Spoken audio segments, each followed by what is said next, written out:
జై శ్రీరామ్. అందరికీ నమస్కారం. వెల్కమ్ టు న్యూస్ అఖండ. నేను మీ కస్తూరి శ్రీధర్.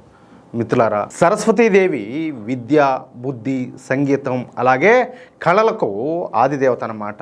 ఆమెను చదువుల తల్లి అని కూడా పిలుస్తారు. త్రిదేవులలో ఒకరైనటువంటి బ్రహ్మదేవుని శక్తిగా భారీగా ఆమెనైతే ఆరాధిస్తారు. సరస్వతి అనే పేరుకు ప్రవాహము కలది అని చెప్పేసి అర్థం అనమాట.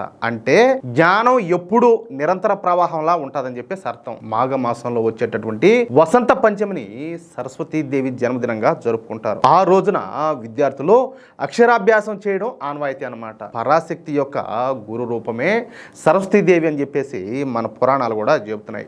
మన తెలంగాణలోని నిర్మల్ జిల్లాలోని బాసరలో ప్రసిద్ధ జ్ఞాన సరస్వతి ఆలయం కూడా ఉండాలి. బహుశా మీకు కూడా తెలిసే ఉంటుంది, మీరు కూడా వినే ఉంటారు. ఇక్కడ పిల్లలకు అక్షరాభ్యాసం చేయించడం ఎంతో ఉన్నతంగా అందరూ కూడా భావిస్తారు. మన తెలంగాణలో సరస్వతీదేవి ఆలయం ఉన్నట్టే మధ్యప్రదేశ్లోని ధార్ జిల్లాలో బోధ్శాలలో కూడా మన సరస్వతి అమ్మవారి దేవాలయం అయితే ఉండాలి. అది ఇలాంటి దేవాలయం అయితే కాదు.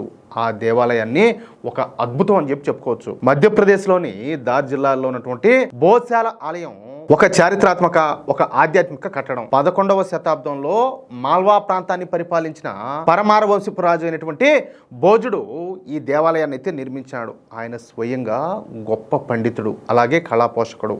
సరిగ్గా 1034 సంవత్సరంలో పరమార వంశానికి చెందినటువంటి రాజా భోజుడు ఈ ఆలయాన్ని నిర్మించాడు. జ్ఞానానికి ఆది దేవత అయినటువంటి సరస్వతీదేవిని అక్కడ ప్రతిష్ఠించారు. అంటే వాగ్దేవి అమ్మవారిని అక్కడ ప్రతిష్ఠించినారు.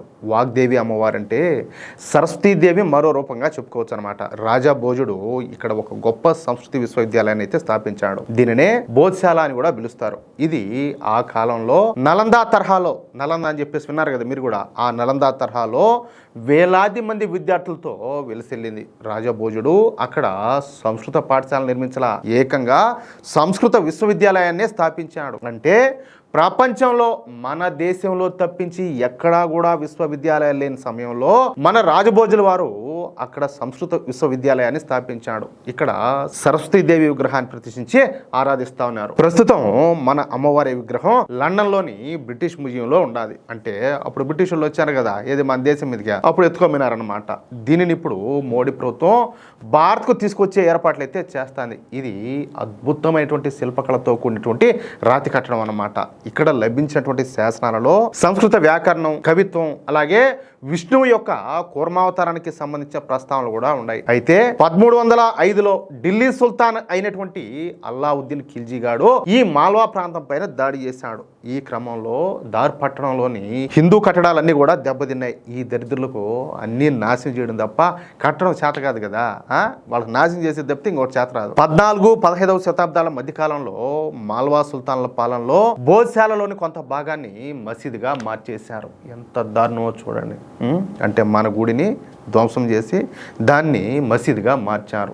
దీనిని సూఫీ కమల్ మౌలా పేరుతో పిలవడం ప్రారంభించినారు. అయినప్పటికీ ఈ మసీదు గోడలపైన ఇప్పటికి కూడా పురాతన హిందూ శిల్పాలు, సంస్కృత శ్లోకాలు, అలాగే రాజా భోజుడి కాలం నాటి శాసనాలు కూడా కనిపిస్తాయి. దీన్ని చరిత్రకారులు రీయూజ్డ్ ఆర్కిటెక్చర్ అని చెప్పేసి పిలుస్తారు. అందుకే ఈ బోధ్శాల మాదని చెప్పేసి హిందువులంతా కూడా గట్టిగా పోరాడడం ప్రారంభించారు. 1990 నుంచే హిందువులు ఈ పోరాటాన్ని అయితే ప్రారంభించారు. దీంతో 2003లో అప్పటి వాజ్పేయి గారి ప్రభుత్వం ఈ బోధిశాలను ఆర్కియాలజీ డిపార్ట్మెంట్ కి అప్పగించి మంగళవారాల్లో హిందువులకు పూజలు చేసుకునే విధంగాను, శుక్రవారాల్లో ముస్లింలకు నమాజ్ చేసుకునే విధంగా అనుమతిచ్చారు. కానీ ఎప్పుడైతే మన దేశంలో మోడీ ప్రభుత్వం వచ్చిందో ఇక అప్పటి నుంచి ఈ దేవాలయం కోసం మన హిందువులంతా కూడా పెద్ద ఎత్తున ఉద్యమాలు చేయడం మొదలుపెట్టినారు. ఈ విషయం పైన మధ్యప్రదేశ్ హైకోర్టు కూడా పోయినారు. దీంతో మధ్యప్రదేశ్ హైకోర్టు ఈ భోజరాజ్ ఆలయంలో ఆర్కియాలజీ సర్వే నిర్వహించమని చెప్పేసి పురావస్తు శాఖను అయితే ఆదేశించింది.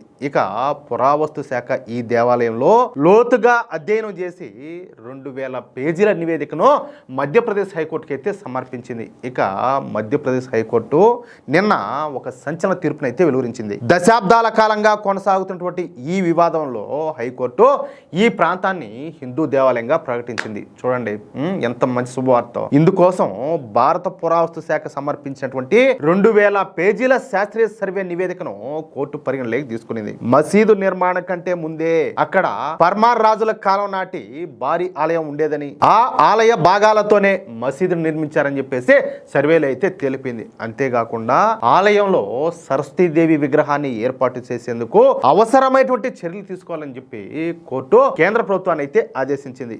మసీదు నిర్మాణం కోసం ముస్లింలు రాష్ట్ర ప్రభుత్వాన్ని సంప్రదించి, ఎందుకంటే సరే వాళ్ళు మన ఆలయాన్ని ధ్వంసం చేసి అప్పట్లో దాన్ని ఒక మసీదుగా మార్చారు కాబట్టి మీ మసీదు నిర్మాణం కోసం రాష్ట్ర ప్రభుత్వాన్ని సంప్రదించి జిల్లాలో, అంటే అదే జిల్లాలోనే ఎక్కడైనా ఇంకో చోట మసీదు కట్టుకునేదానికి ప్రత్యామ్నాయ స్థలాన్ని అడగమని చెప్పి చెప్పింది అనమాట. అంతేనా? అంటే గవర్నమెంట్ మీరు అడగండి, మీకోసం ఎక్కడో చోట స్థలాన్ని అయితే కేటాయిస్తారని చెప్పేసి కోర్టు ఉద్దేశం. అంతేకాకుండా ముస్లింలు శుక్రవారం ప్రార్థనలు చేసుకునే పద్ధతిని కూడా మధ్యప్రదేశ్ హైకోర్టు రద్దు చేయడం విశేషం అనమాట. అంటే గతంలో అదే నేను చెప్పినట్టు వాజ్పేయి గారి హయాంలో మంగళవారం వచ్చేసి హిందువులకు, శుక్రవారం వచ్చేసి ముస్లింలకు కేటాయించారు కదా.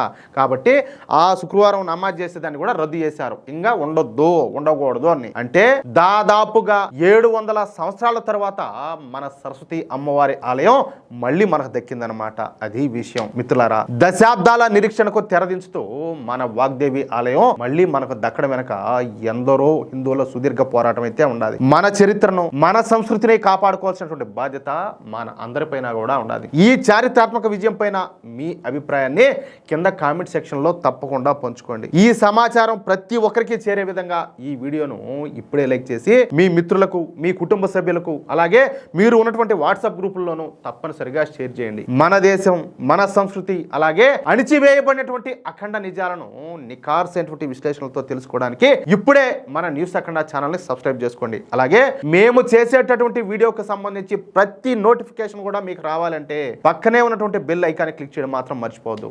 జై శ్రీరామ్, జై హింద్, భారత్ మాతా కి జై.